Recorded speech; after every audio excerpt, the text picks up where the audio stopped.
Good morning everyone and happy Sunday to all. So maoday na akong Sunday karong kabuntagon.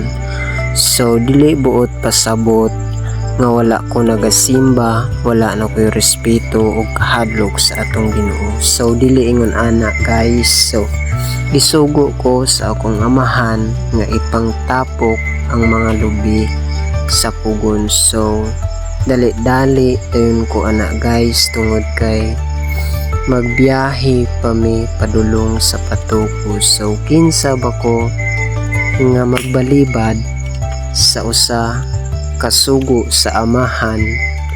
So mintras kusgan bata guys, kinahanglan nga mag-alalay ta sa atong amahan tungod kay kusgan pamantaog sila padulong na sa tiguang. So dra lang taman